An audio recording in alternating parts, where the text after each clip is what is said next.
गौर साहब इस साइड पे सर, इस साइड पे तेरी नज़र सही नहीं आती। नहीं, फिर वो कैमरा लाइट्स कुछ कर लो यार। तो साहब बताइएगा, इस तरफ हो जाओ ना, इस तरफ कर लेते हैं। हाँ, ये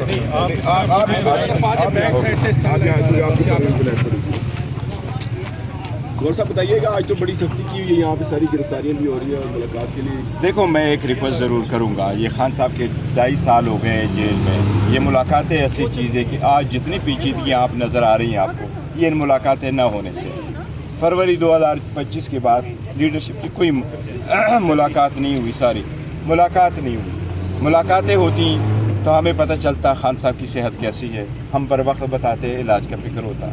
मुलाकातें होती हमें पता चलता खान साहब को कब लेके जाते हैं। मुलाकातें होती हमें पता चलता खान साहब का ऑपरेशन हुआ, कहाँ हुआ, किस डॉक्टर ने किया, किस चीज़ का किया, क्या प्रोसीजर अडाप्ट हुआ, क्या क्लासेस बताए गए, फ्यूचर का कोर्स क्या बताया गया। मुलाकातें होती तो हमें पता चलता कि खान साहब की इम्प्रूवमेंट हो रही है कि नहीं। मुलाकातें होती तो हमें पता चलता कि खान साहब को क्या चीज़ें हैं जिनकी ज़रूरत है। मुलाकातें होती तो उसकी फैमिली भी सेटिस्फाइड होती। आज जितनी कॉम्प्लिकेशनें पैदा की गई हैं ये इन मुलाकातें न करने से। मेरी दरख्वास्त एक मरतबा फिर होगी, देखो ये रूल के मुताबिक है, ये कानून के मुताबिक है, ये SOP के मुताबिक है, ये जो हमारी अंडरटेकिंग हुई है वो उसके मुताबिक है। ये हमने एक कमिटमेंट एक दूसरे के साथ साइन की थी जेल इंतज़ामिया के साथ कि खान साहब की ये रुकावटें नहीं रोकी जाएगी।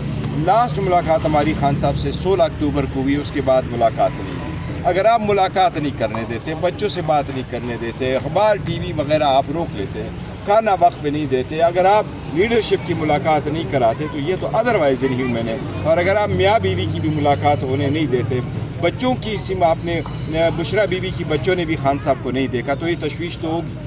इस वक्त मुल्क में क्राइसिस है, एक हिजान में मुब्तला है। हम नहीं चाहते कि हर चीज़ के लिए धरना दें, लेकिन हालात इस स्टेज पर क्यों आए कि आज हमें धरना देना पड़ता है। पार्लियामेंटेरियन 319 पार्लियामेंटेरियन धरना देने बैठे हैं कि भाई हमारी खान साहब के इलाज के सिलसिले में आप कुछ करो, खान साहब का इलाज होना चाहिए।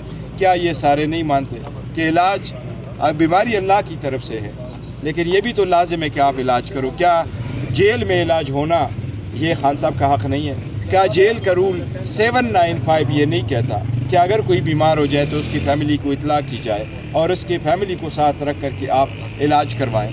आप ये राइट वायलेट करेंगे तो ये मुल्क क्राइसिस में होगा। अगर आपको ऐसे ही पसंद है तो कब तक ऐसे चलाओगे? खुदारा अपने मुल्क पे रहम करें, इस क्राइसिस पे रहम करें। खान साहब की पार्टी स्ट्रांग है, खड़ी है, लोग खड़े हैं, अलायंस वाले खड़े हैं, तब तक खड़े हैं जब खान साहब की सेटिस्फेक्शन नहीं हो जाती कि जी इलाज सही होगा और इंशाल्लाह ताला वो बेहतर होगा। गौर साहब सुप्रीम कोर्ट में गौर साहब ये फरमा दें कि अब बानी के ज़ाती मालजीन को भी उनके इलाज के हवाले से ब्रीफिंग दे दी गई।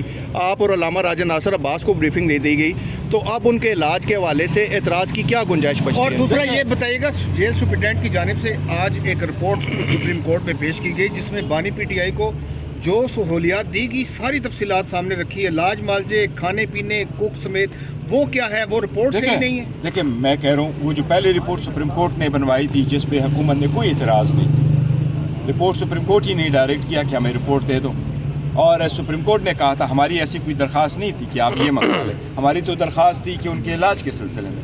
सुप्रीम कोर्ट ने रिपोर्ट मंगवाई, लेकिन उस रिपोर्ट पे सुप्रीम कोर्ट के हुकूमत की तरफ से कोई ऑब्जेक्शन नहीं आया। उसमें मच्छर का भी लिखा है, उसमें कीड़े मकोड़ों का भी जिक्र है, ख़राब टीवी का भी जिक्र है और फूड पॉइजनिंग का भी जिक्र है। हमने सिर्फ सेहत का उठाया। तो